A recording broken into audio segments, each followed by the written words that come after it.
Yo, what is going on, everybody? Welcome to Phillies Hot Stove Media, and today I'm just here to talk about this Phillies team. I mean, this is just, there's ebbs and flows in the season, but I'm telling you what, they are very frustrating to watch right now. Guys, before getting into this video, please subscribe if you haven't yet. Please turn on that notification bell. Please like this video, comment on this video, share this video, and let's get into this.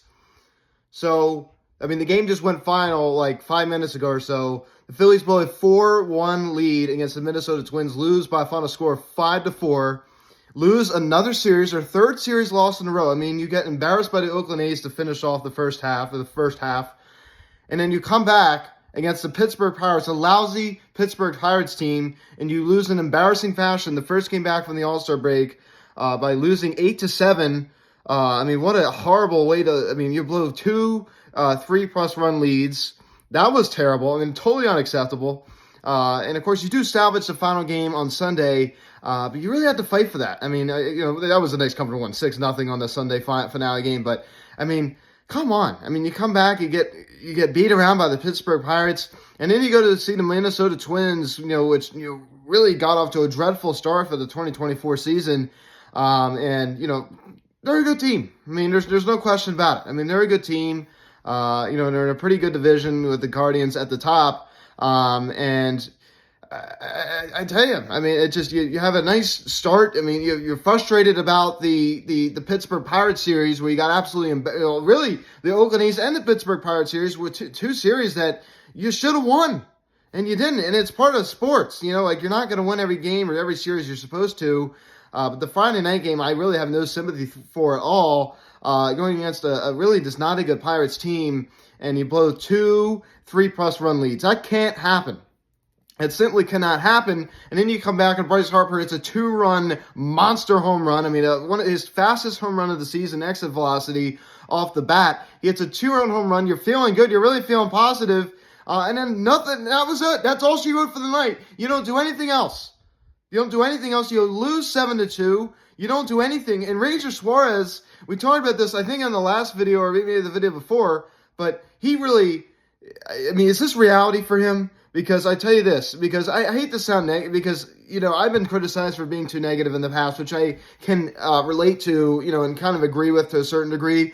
But it's really hard for me because Ranger Suarez, if you look at his career average, this is what he is, right? He's not, the beginning of the season, I'm going to say through, the start of the season up until around like early June, that's not really, I'm not even going to say that's not who he is, but it was outperforming the career average, right, of the kind of pitcher that he is.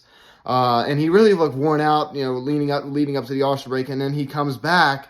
And he just didn't look great. He just, it was just kind of more of the same. He looked better, but not great. I think he went like 5 or 6 innings, allowed like 3 runs or something like that. It wasn't horrible. There wasn't anything to write home about. And the offense does nothing. And then we come back, of course, last night. Last night was looking like a loss too. I mean, we came back and won 3-0. I mean, Zach Wheeler was the only reason why we won last night. And him and Nick Castellanos, the only reasons why we won. I mean, Zach Wheeler, he got robbed of a Cy Young Award in 2021, and now he's coming back, and he's really making another statement this year. He's just been amazing, fantastic. I mean, really just fantastic. And, we all know what kind of player, and, Zach Wheeler is. I mean, he's a workhorse. I mean, he eats a lot of innings. He has great stuff. I mean, the overpowering fastball. I mean, still just looks amazing. I mean, he's the man. And, he did amazing last night, and that's why we won. I mean, we shut out the Minnesota Twins, and then we come back today, and I can't wrap my head around it. I mean, you're up 4-1, and this is the kind of thing, it's been another common theme. I mean, first of all, I'm going to go back to the Pirates series, on that Friday night, the first game back. I mean, mismanagement, and I meant to talk about this at the beginning, but I didn't, but overall mismanagement from our manager, Rob Thompson, who brings in Jeff Hoffman in the 8th. I mean, first of all, unacceptable, inexcusable you even blow those leads in the first place. Brings Jeff Hoffman in the 8th, and then he brings in Jose Bloverado in the 9th, who blows every single game. That was like a spur-of-the-moment nickname right there. That was not my best, but I've had better. But, I mean, seriously, he just does not... He doesn't know how to pitch in a big game. He doesn't know how to pitch in a big situation. We saw it in the World Series in 2022, allowing that monstrous home run to Alvarez. I mean, this guy doesn't know how to pitch in a big game. He just doesn't. And it's not anything new. It's not anything we haven't seen before. And it just you got absolutely walloped by the Pirates here in the bottom of the ninth. We lose, and then we come back today, and there's so much just bad decision making. Like there's such bad, sloppy decision making. We saw it last night in the 3-0 win. I mean, Rohan Rojas getting picked off at first base. Trey Turner hitting walloping a ball to left that bounces off the wall, trying to stretch it into a double. He gets thrown out by a mile at second. The ball is waiting for him at second base. It wasn't even close. It wasn't even close.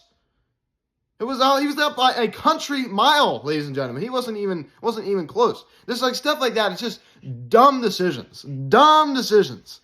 It's hard to like watch. It's ridiculous.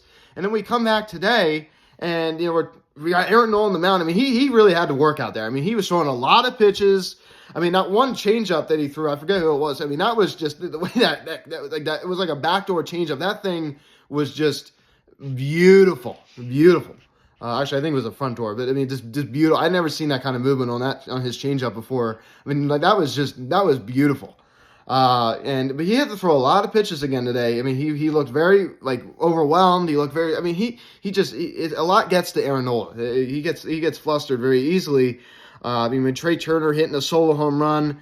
And we went up 4-1. I thought it was over. I mean, I'm not going to say I thought it was over, but I felt pretty good. I felt pretty good. I mean, we go up 4-1, but there's something was in me saying, I have a bad feeling about this one. I just have a bad feeling about this one. I mean, the way that we have played, I mean, blowing that game on Friday night against the Pittsburgh Pirates, I mean, just not showing any heart on the first game of the series. I just knew we had something in store, and sure enough, we did. I mean, we can't throw strikes. I mean, we can't throw, we just can't throw strikes. It's just so frustrating. It's so frustrating. And Brandon Marsh, I mean, Jack Fitz made a good point. I mean, maybe he had hurt his shoulder before, and take him out or say something. Like, don't just leave him in. And Carlos Santana hits a deep fly ball to left center, and Brandon Marsh just totally botches. I can't believe they marked that down as a double. That ball should have and could have been caught. Easily could have been caught, and it should have been caught. And he totally botches it out there. And I just knew at that point, I'm like, it is over. We lost. And sure enough, we gave it away.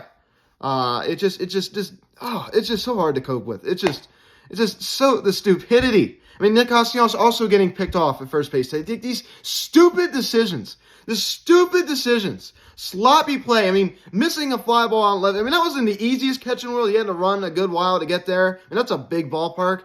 But still, I mean, you're not feeling 100%, then why are you out there? And again, that's just all speculation, but we don't know that for sure. Maybe we'll probably find out more after the game, but why are you still out there? And that ball should have been caught. You're a professional. And he had sunglasses on. Why do you not catch that baseball? And Nick Castellanos also getting picked off at first. I mean, these ridiculous decisions, like the stupid decisions. And last night you're coming off of a game, and last night we couldn't hardly do anything at all, and Zach Wheeler saved us. But, I mean, you're coming off of a game where Harper was going offense in the top of the first, and that was it.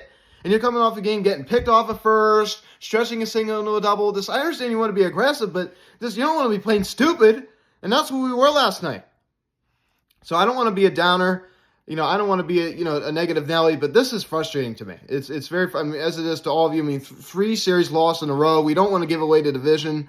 But I mean, it's quite frustrating to watch. I mean, especially 2 of these losses are to like anemic teams, especially the Oakland A's. The Pittsburgh Pirates not quite as bad. I mean, I wouldn't call them anemic. I mean, they're not good, but they're not like treacherous.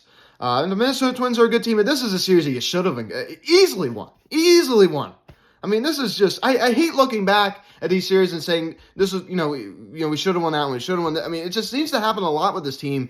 And from what I've seen over the past 2 series, and even 3 series, as a matter of fact, it reminds me a lot of the team from a couple years ago. Very sloppy, a bullpen that can't throw strikes, blowing games like you can't believe. The offense just goes stone cold out of nowhere, almost like the offense that we saw in the Arizona Diamondbacks series and the National Championship Series last year. Offense that just goes stone cold and can't do anything. They all just go cold all at the same time, which is just bizarre.